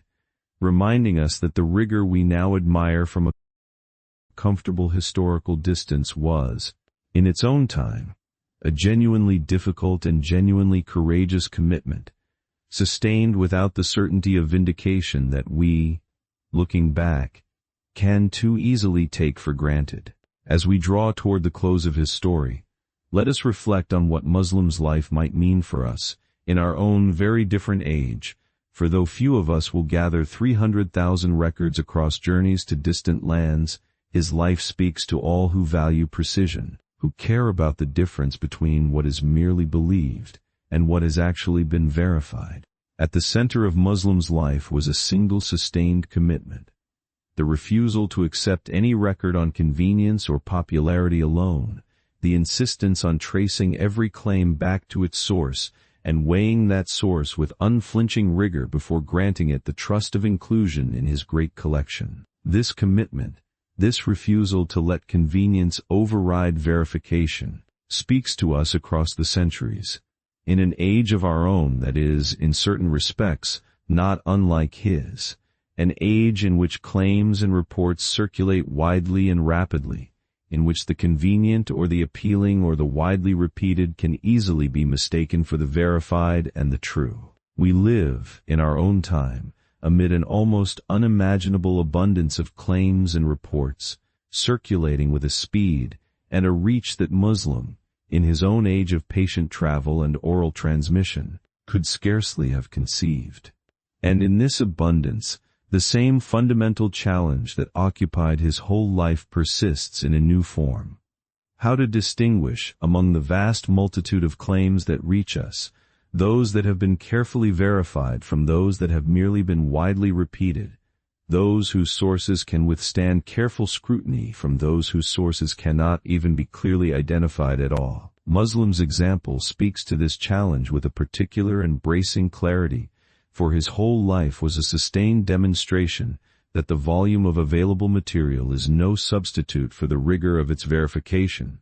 that 300,000 gathered records, however impressive their sheer quantity, are worth less than the few thousand that have actually withstood careful and consistent scrutiny. His example calls us, in our own age of abundant and rapidly circulating claims, to a similar discipline, a similar willingness to ask not merely how widely something has been repeated, but whether its source can actually be traced and trusted,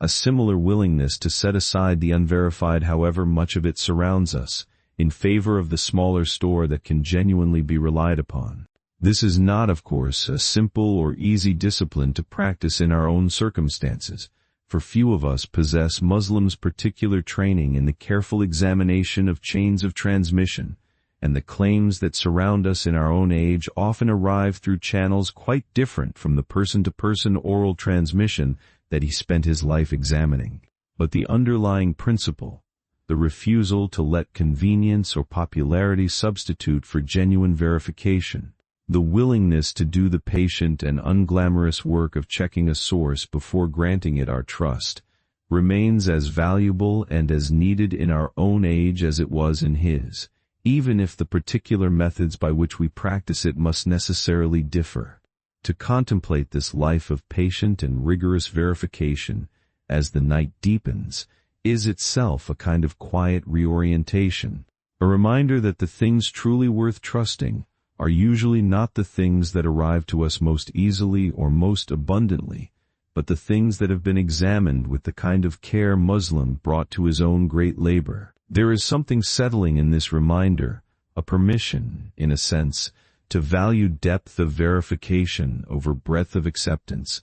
to be content with a smaller store of what is genuinely trustworthy, rather than anxious to embrace everything that merely circulates widely. So as the night settles around you, and your thoughts grow still, you might carry with you a little of Muslim's spirit, his patient insistence on verification, his willingness to set aside what does not meet a genuine standard of trust, his quiet and undiminished care extended to the very end of a long and devoted life. Not as a burden, but as a quiet inspiration, a glimpse of the value of precision in an age that so often rewards mere abundance. The devoted student who gave his whole life to preserving the truth has finished his long and patient labor, and his example remains, across the centuries, a quiet light, calling us to value what has actually been verified over what has merely been widely repeated, even now, even tonight, as we turn toward rest. There is a lesson in this that reaches across the centuries to each of us who hears it. It is the lesson of patient and rigorous precision, the willingness to verify rather than merely accept, to discard what cannot withstand careful scrutiny rather than include it for the sake of completeness or convenience. Muslim Ibn al-Hajjaj gave his whole life to this kind of precision, and held to it without compromise, however vast the labor it required, or however much he might have set aside. His example calls us to a similar care in our own pursuits, a similar willingness to do the patient and exacting work of verification, a similar refusal to let convenience or appeal override the standard of what is actually true. There is one more dimension of Muslim's working life worth our attention before we let his story rest, the social texture of the scholarly community within which his great labor was conducted, for verification of this kind, however solitary it might appear in its final written form, was never truly a solitary undertaking, but depended upon a whole web of gatherings, discussions, and mutual checking among the scholars of his age. The circles of learning that Muslim attended, both as a student in his early years and as a traveler seeking out teachers in distant lands, were not silent halls in which a single master spoke and students merely listened, but lively gatherings in which traditions were recited, questioned, compared, and discussed among many participants, each bringing their own knowledge of particular transmitters or particular variant wordings to bear upon the collective examination of a given tradition. A scholar's individual judgment, however rigorous, was tested and refined within this larger community of fellow scholars, each capable of raising a question or an objection that might reveal a weakness the individual examiner had not himself noticed. This communal dimension of verification meant that Muslims' own rigorous standards were not formed in isolation but were shaped, tested, and sharpened through countless such gatherings across his years of study and travel, his own judgment refined against the judgment of teachers, fellow students, and later, students of his own, each contributing their own observations of examination that no single scholar, however gifted, could have conducted entirely alone. The vast memory and the exacting discernment for which Muslim became renowned were cultivated within, and continually tested against, this living community of fellow examiners. We might reflect on what this communal texture suggests about the nature of rigorous scholarship more generally, that even the most demanding individual discipline typically depends upon, and is strengthened by, a surrounding community of others engaged in the same careful work, each capable of catching what another might miss, each contributing their own particular knowledge to a collective store that exceeds what any individual could have gathered alone. Muslim's own achievement, remarkable as it was, did not arise from solitary genius working in isolation, but from a lifetime of sustained participation in this living and demanding community of fellow scholars, each holding the others, in some measure, to the same exacting standard. There is something worth honoring in this communal dimension, a reminder that even the most individually demanding achievements often rest upon a foundation of shared and mutual scrutiny, a community of others who care enough about the same precious task to test, and to refine one another's judgment rather than allowing any single person's conclusions to stand unexamined. Muslim's 300,000 gathered records, and his careful sifting of them were not produced by a solitary mind working in isolation, but by a mind formed and continually tested within a vast and demanding community of fellow seekers after the same precious and exacting truth. So we should close our reflection on his method by recognizing this final dimension, the lively and communal texture of the scholarly world within which his individual rigor was formed, tested, and refined across his years of study and travel. His achievement, however much it reflected his own particular gifts and his own particular discipline, was also the fruit of a whole community of fellow scholars, gathered in countless circles across the breadth of the known world of his faith,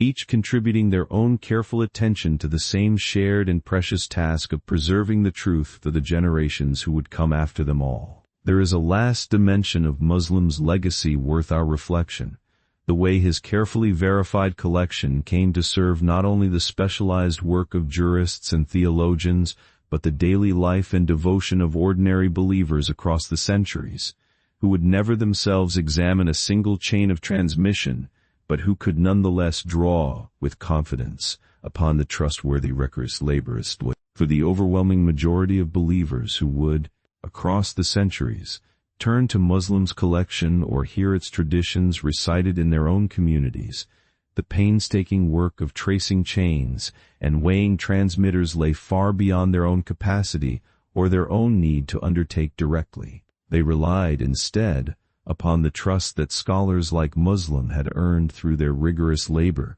receiving the fruits of that labor without needing to retrace, themselves, every step of the verification that had produced it. This reliance, far from being a weakness, is precisely how the patient labor of a few rigorous scholars across history has always served the wider community of believers who depend upon, without personally duplicating, that specialized and demanding work. Muslim's own quiet character, his modesty, his lack of interest in personal recognition, seems fitting in light of this wider purpose. For his labor was never undertaken merely for the satisfaction of a small circle of fellow specialists, but for the sake of the whole community of believers who would, across the generations, draw guidance and comfort from the traditions he had so carefully preserved. A mother teaching her child a tradition she had learned from her own parents, a worshipper finding comfort in a saying of the Prophet recalled in a moment of difficulty, an ordinary believer shaping the smallest particulars of daily conduct according to guidance received from the traditions, all drew, however unknowingly, upon the patient and rigorous labor that Muslim and his fellow scholars had undertaken so that such guidance could be trusted. There is something quietly moving in this thought, that the painstaking and solitary labor of careful verification, conducted across years of hardship and exacting attention to detail that most believers would never see or fully appreciate,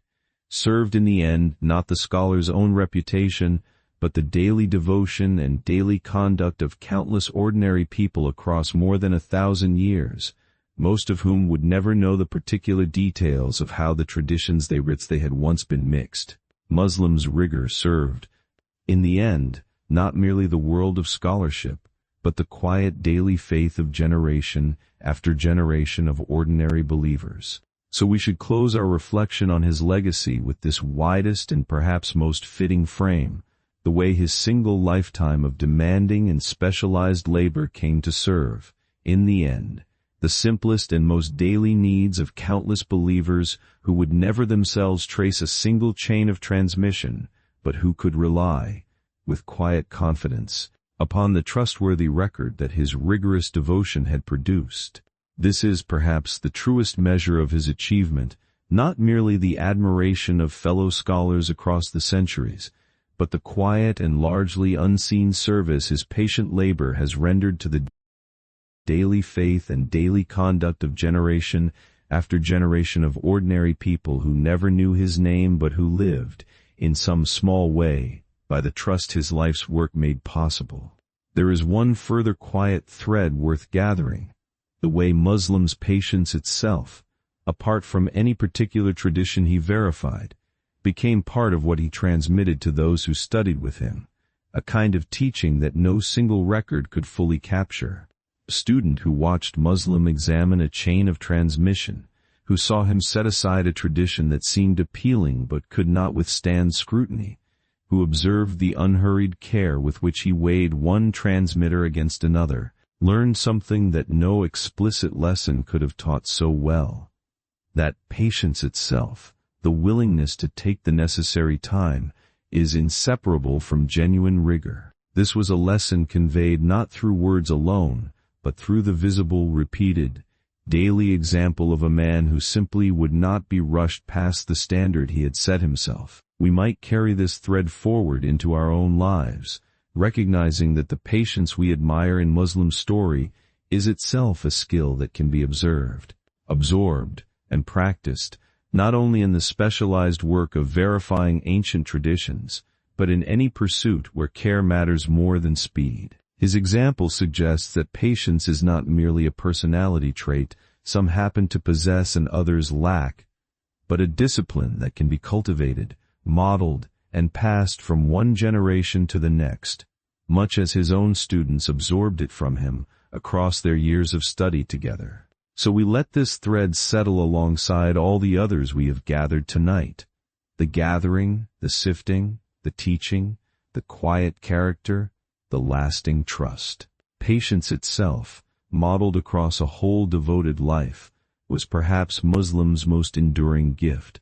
passed on not in any single page of his great collection, but in the very manner of its making. Let us pause, before we let his story rest, to hold in our minds the central image of his life, the image that gathers up its meaning, a patient traveler crossing deserts and mountains in pursuit of a single record held in a distant teacher's memory, examining that record with unflinching care, and setting it gently alongside the few thousand others he had judged, after the same exacting care, worthy of trust. There is, in this image, something that speaks to the deepest part of us, the recognition of a life devoted wholly to getting a small and precious thing exactly right.